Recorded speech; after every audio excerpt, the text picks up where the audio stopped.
Welcome back to the SportsMax Zone. Time to talk about the sport of kings. Despite sterling achievements and a record of success in North American racing, no Caribbean jockey, trainer, owner or groom has ever won the Kentucky Derby, the jewel in the Triple Crown in the United States. One man, born into a horse racing family in Spanish Town, Jamaica, 37 years ago, has gone closer than all others. That man, Raj Maragh, boasts a third-place finish aboard Mucho Macho Man in 2011. He was also fourth in 2014 aboard Wicked Strong. Maragh has won nearly 2,000 races in North America and has the distinction of being the only person from the Caribbean to win a race at the prestigious year-end Breeders' Cup Carnival in the USA. In fact, Maragh has ridden 4 Breeders' Cup winners, including 2 at the 2012 meet in Santa Anita, California.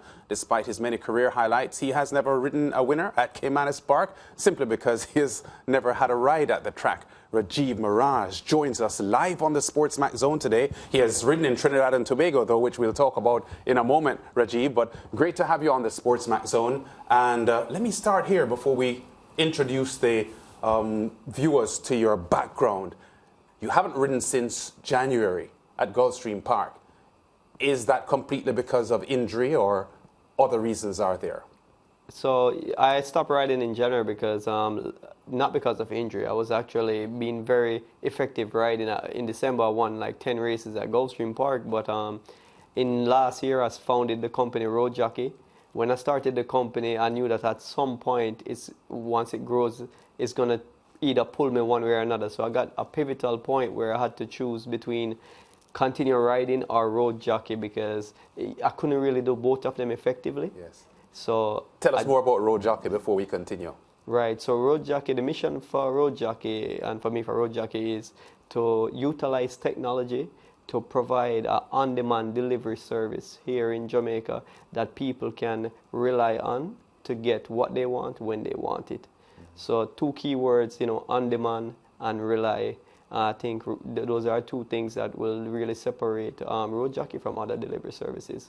So, and what are the deliveries that you are actually working with? Yeah, so the mission for road jockey for the 5 years is going to bring all different kind of delivery solutions. But right now we're starting with food deliveries. Food deliveries. So right now in Kingston and in Montego Bay, you can go on the road jockey app and you can order food delivered directly to you on demand. Well, racing fans, Rajiv, will know a lot about you and what you have achieved so far, which we touched on a short while ago. But briefly tell us about your early childhood. You left Jamaica at 13 years old. What was that like? And moving to Florida, just briefly talk to us about what that meant for you. Well, when I left Jamaica, it was actually treacherous for me because I really didn't want to leave. When I was 13 years old, my family and my mom knew that I wanted to be a jockey. And that was always my dream. And she was like, listen, if you ever want to be a jockey, Jamaica, there's a limitation to the success that you can have. There's not a viable future for a jockey here, because that's what she felt. So she said, if you really want to do that, you have to go overseas. So my parents actually sent me over to Florida a few years before they migrated. So I was very homesick. I was attending high school in Meadowbrook for 2 years in my early teens, and then I migrated to Florida. I kept traveling back and forth, visiting my family because, I wanted to be in Jamaica. We had the horses, my dad was training, and my family lived here. But, we had a long-term vision about me being a jockey.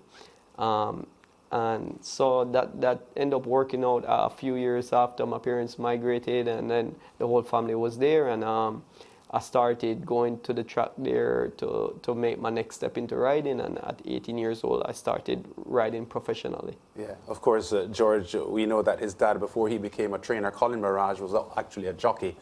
George has been following horse racing from he was a toddler. C Maragh, A Maragh, I know R Maragh. Yeah. So all right. So you were up, you said 2 years before Collin and Mom came up. Yeah. And so what, it's funny he spoke about what his mother said about the jockey business. She said, look, you have to go where it's viable.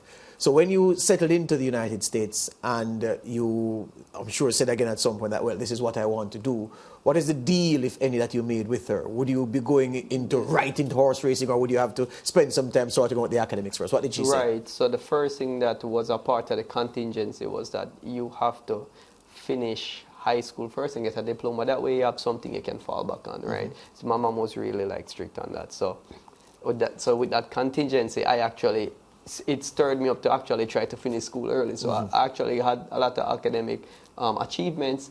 I ended up graduating school a little earlier than most people would because I was just wanting to finish, get it over with just so that I can get to the racetrack. So, so I was so tunnel vision from a kid. I mean, from the earliest memories, it was just all about being a jockey. I would be in class from a kid in Jamaica, I have my book, and in between my textbook would be my race book. Yeah, all of us. The three of us. That's what my life was, and we go home and like you talk about like all these different Maraghs. My whole family on both sides were just so involved in horse racing, with my dad being the jockey and my mom, brother, bongo jockey. It's just, so everything when I left school, when I went home, all about horse racing. So tunnel vision, all I want to be is a jockey. However, what that led me into and let me, when I grow, the philanthropy side of me made me feel like I am so fortunate to be able to pursue that and accomplish that and had the opportunity to leave Jamaica, and everything was a blessing for me. Now, on that journey, I always think about how can I contribute back to Jamaica for people who are not as fortunate as me, right?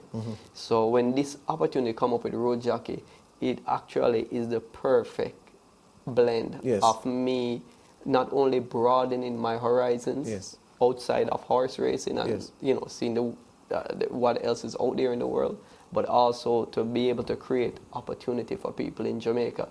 It's a big part of the Road Jockey philosophy. Lots of the employees and the people in the Road Jockey community that works with Road Jockey, the drivers and so forth, are people that are from limited opportunity, and they're going to get the opportunity to have like a viable job. Yeah. So. Road jockey is easy to remember because there's a horse called gear jockey, so it's easy to make the association. So Rajiv, when you decided to, all right, I've done what my parents asked, I've done the education bit, I have my papers, and you decided that, all right, horse racing is what I'm going to go into full time now. Many people imagine that, okay, your father is Collin, your uncle is Bongo John, Collin Maragh, so they were the ones who taught you, pushed you in. Was that the case, or did someone else? Did you go somewhere else to learn the rudiments of caring for horses, race riding? Well, definitely my father taught me the fundamentals of stature and how to ride. I've been so lucky, right, because when I first initiated riding at like 16 or 17 to start going the track, I really sucked, right? I was not unnatural when it comes to the physique and the technique. So it took me a long time to develop that, a lot of hard work, a lot of dedication. My father is the one that really put that fundamental. Now, when I started riding, and I get exposed to people at a very young age, the racing community, after my 5th winner, which is about 3 months into riding. At which track? At Gulfstream Park. Angel Cordero is one of the most recognized jockeys of all time. He actually saw me ride for the first time, and he ran up to my dad and he's like, "Yo, I hear that's your son. I love the way he ride and everything." And I was 18 years old at the time and just starting out my career. And then he's like, I want to take him under my wings. He has a lot of natural talent. That's what, he thought. And then, so I then went to New York with Angel Cordero as somebody who's going to then take me to another level. Yeah. So, I mean, that was a big propelling factor. Lance, from here, I just want the viewers to know that it's funny Rajiv mentions Angel Cordero Jr., because my favorite jockey is Frankie Dettori. And a lot of people don't know that Dettori's famous flying dismount is actually Angel Cordero's flying dismount. But Dettori made it famous. And Dettori said that he was riding, and even after he had won championships in England and won up almost all of the big races in Europe and everywhere else, that it was Cordero who showed him a technique about how to put his foot in the stirrup. So he long ago, before Steve Cawthon went to the UK, every British jockey the foot was well in the stirrup and riding. Steve Cawthon came and did the toe. Just the tip of the foot. Yeah, the Tory says the toe and the balancing, and he said he went to Angel Cordero's house and he had the mechanical horse that they simulate on, and he said that if the first he was seeing one, he said, "You have one of these in the house?" And Cordero said, "Yes, because this is where I practice my form and everything." So the Tory said that encounter, he went and he bought one of the same machines, and it helped him to streamline his own riding form. This is long after he had won championships and big races. He improved by virtue of the intervention that Angel Cordero made. Yeah, and Angel Cordero would have been exposed to Jamaican riding as well with Emilio Rodriguez. I know he was very impressed with Emilio Rodriguez, having ridden against him at Aqueduct and Belmont back in the late 80s, early 90s. But Rajiv, your career at the moment, would it be fair to say it's at a standstill? You're 37 years old. It is clear that you haven't retired, but how difficult has it been to take time off from something that you love so much? I recognize the point you made about going into business and you had to dedicate some time to it, but how difficult has this year been, not being race riding?